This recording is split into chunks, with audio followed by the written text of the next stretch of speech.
Should the Cardinals focus on turning one of their positions of weakness into a strength through the 2023 NFL Draft? Let's see. You are Locked On Cardinals, your daily Arizona Cardinals podcast. Part of the Locked On Podcast Network, your team every day.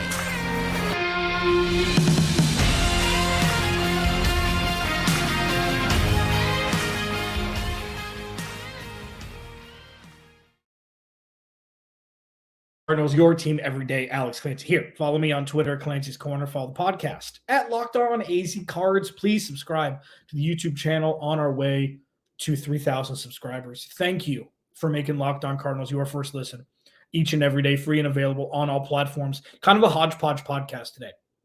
DeAndre Hopkins still in the news. I'll mention it in the second segment. What the rational and real life course of action that could potentially happen with the Cardinals. I will give credit to this person because he said it first, even though I was going to talk about it today on today's podcast. Jody Ayler, Fox Sports 910, put out a tweet about a straight up trade for Kyler Murray with somebody else. I will discuss it in the final segment, just as, something to talk about. But I wanted to take a chunk out of today's podcast to talk about something specific. With the draft coming up in about a month, the Cardinals have options. It seems like the third overall pick is starting to lose a little bit of steam, lose a little bit of weight when it was one of the more potent positions to be in, especially after Carolina traded a king's ransom to move up from 9-1 with the Bears. So say Will Anderson is the choice at 3, and say Indianapolis doesn't have any competition for Will Levis or Anthony Richardson for their need to move up to 3 to snag them. Where does that leave the Cardinals in the first 2 rounds? They're going to have 3 and 34. And they've got a lot of needs. Now, this is before I even ask the question, got to give some credit to Cam Thomas and Myjai Sanders, who came on late last year, especially Cam Thomas, as guys who proved to be serviceable pass rushers in their first season. Now, it's going to be a different scheme. It's going to be 3-4 base, even though Jonathan Gannon talked about how he doesn't really have a base, doesn't really have a scheme. He takes the skill set of his players, the opposing team's offensive, setup, and kind of molds his defensive game plan every week to those two things. But it just begs the question for me with how many weaknesses this roster has.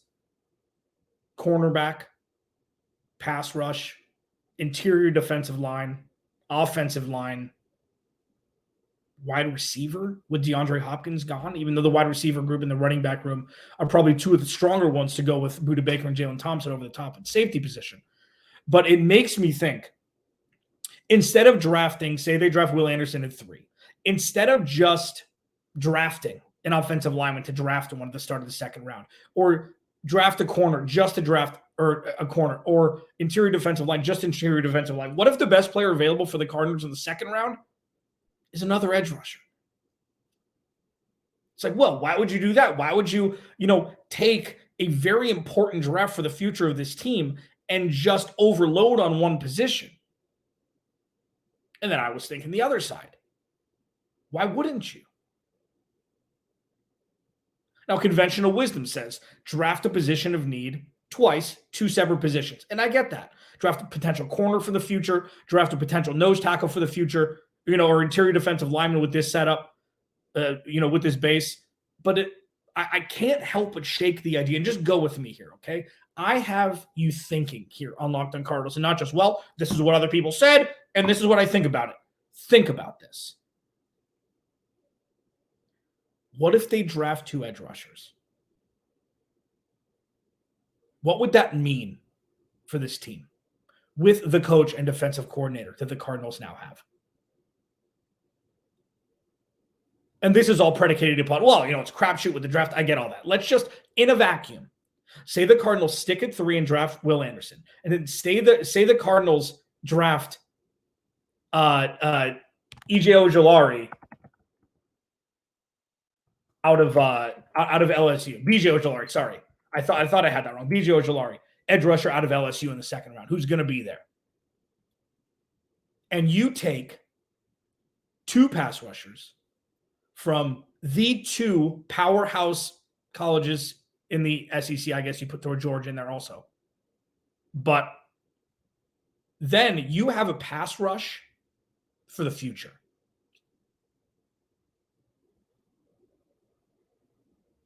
Just think about it.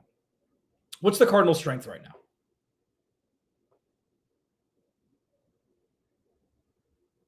Safety? Because of Budda Baker. What else? What other strength do the Cardinals have? And yes, I'm still saying Kyler Murray is a strength, but we don't talk about quarterback in this kind of situation because they ain't drafting a quarterback. What other strengths do the Cardinals have on this roster? None. What's the closest position group to being a strength on defense, let's say? Far and away the pass rush. For the linebacker room. And I know, again, they're switching base defenses. But you bring in Kazir White, you've got Zaven Collins, you've got Isaiah Simmons. We'll see TBD with the last 2. And if you can draft 2 edge rushers, you look at that and be like, you know what, the Cardinals, they're struggling, but at least this core is going to thrive for the next 5 seasons. Yes, they're struggling on the outside. They're struggling in coverage. They're struggling, blah, blah, blah. We're going to hear that a lot. But look at this pass rush. Will Anderson, week 6, already has 6 sacks. BJ Ojulari, week 8, already has 5 sacks. It's not conventional. And it's something that, especially with the amount of needs the Cardinals have, putting all of your eggs in one position group's basket is risky if that doesn't work. But if the Cardinals stick and pick Will Anderson, number 3, and there's another prominent pass rusher waiting for you with your first pick in the second round, knowing that it's going to take 2 off seasons for the Arizona Cardinals to get right. If you can check the box and maybe not have to draft a pass rusher in 2024 because you're set, could be worse. Locked On Cardinals, your team every day. It has gotten worse for DeAndre Hopkins and the Arizona Cardinals, not internally, but externally, because the Cardinals are kind of laying down as we see the market for DeAndre Hopkins just plummeting.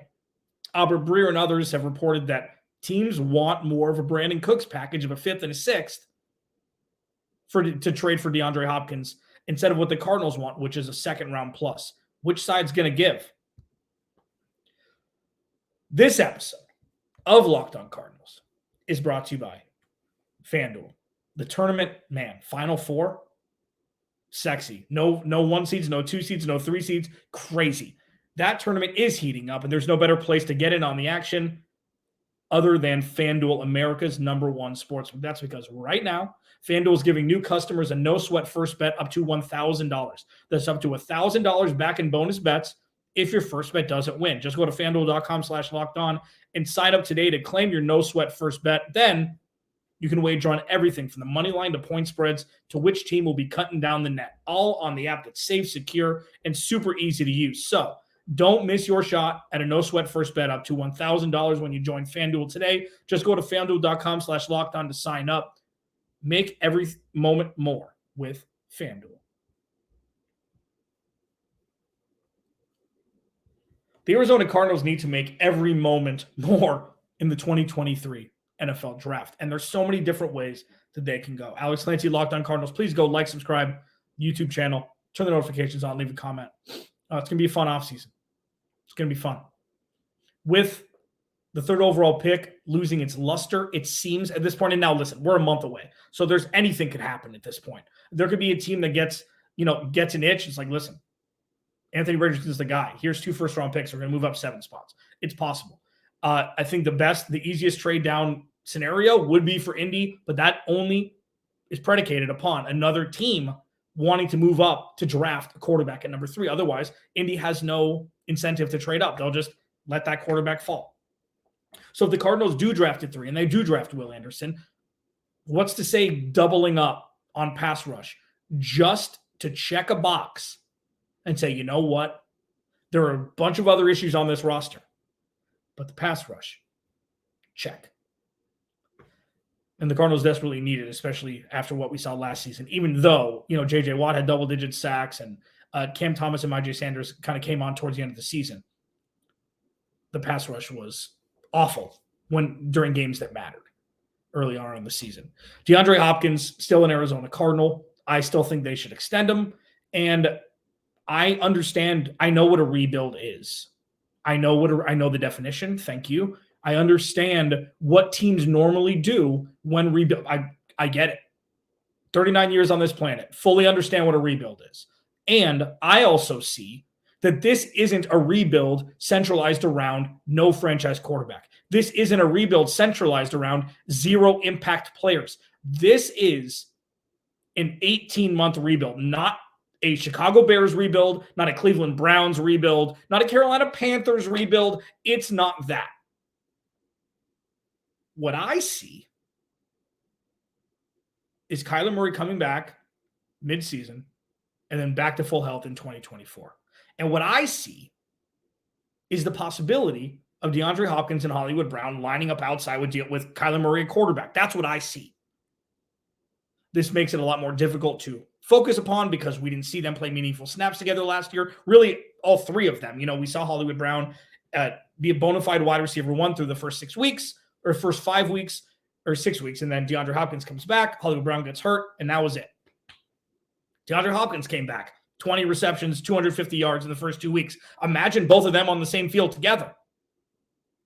That's what I'm holding on to. Looking at things in the way that it's not just you give up. Because now, Albert Breer and others have reported that Cardinals aren't going to get a second-round pick for DeAndre Hopkins. Keep him. Just keep him. Because if you trade DeAndre Hopkins for a 5th-round pick, you may as well just let him go. May as well just say, you know what? Here you go. And I think that would be doing the entire organization a service. Keep him. Even if you don't extend him, keep him, have him play with the Cardinals, and then trade him at the trade deadline. You'll get more for him, most likely. For a desperate team who wanted to make that push.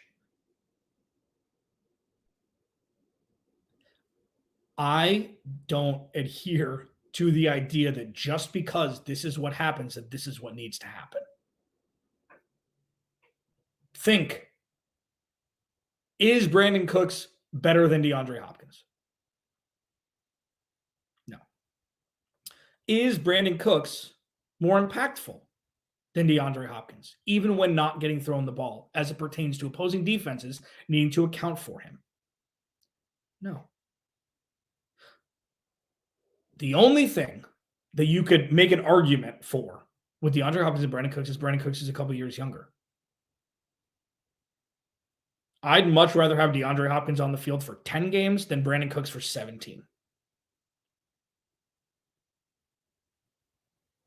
So when you look at the market, free agency, and trade-wise, it's a down year for wide receivers. DeAndre Hopkins isn't getting any younger. He's had injury concerns the last couple seasons, PEDs. I'm here too. I know exactly what's going on. And I think the Cardinals will be doing themselves a massive disservice by trading DeAndre Hopkins for anything less than a second-round pick. Because he's still DeAndre Hopkins. And then this is exactly what's going to happen. Wherever he gets traded to, if the Cardinals trade him for a 4th and a 5th, he's going to go out and have a borderline 1,000-yard receiving season with 10 touchdowns and be like, maybe they should have got more for him. Yeah. So just because the market says, it's a 5th and 6th rounder for DeAndre Hopkins, you don't have to trade him. So don't. And if you are going to group him in with a trade down. If that happens, that's the time to get more value for DeAndre Hopkins because you have more bargaining power. The Cardinals don't have any leverage right now. They have zero leverage. So when the draft comes around, Anthony Richardson tape starts to show. It's like, oh, you know what? Maybe we can work with this guy. He's got all the tangibles. Now we just need to, massage him into an NFL star quarterback, which happens all the time. There's so many quarterbacks that get drafted. Look at Josh Allen. Josh Allen did not make Mountain West Conference all conference team his last year in college. Went 7th overall, and now he's Josh Allen.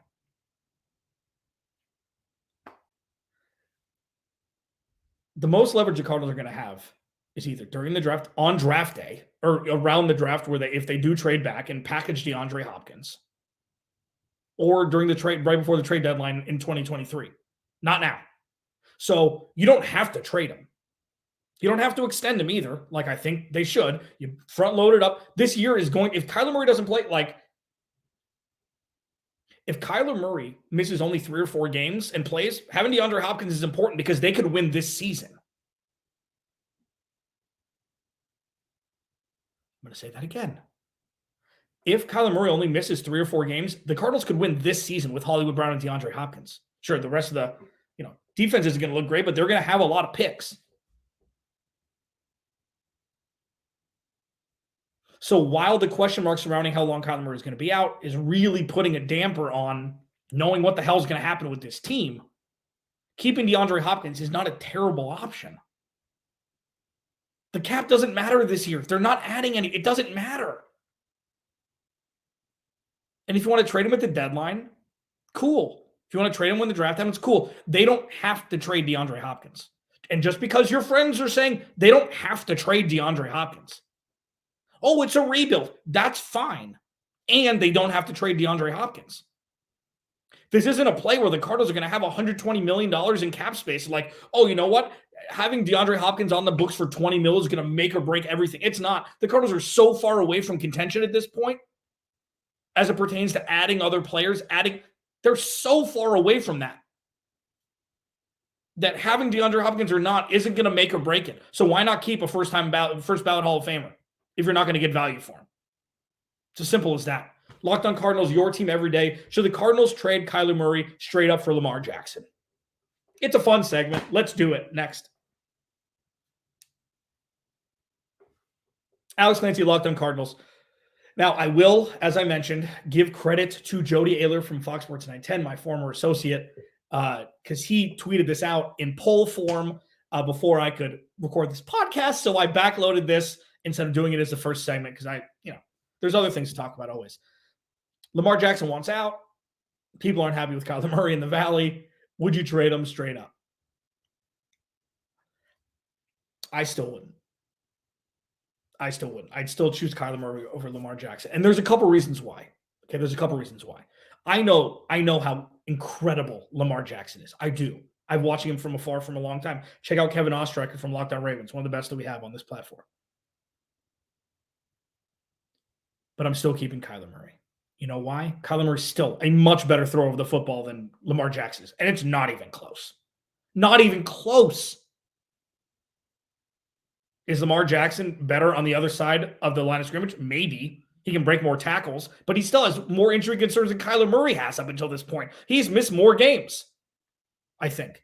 It's close. Lamar Jackson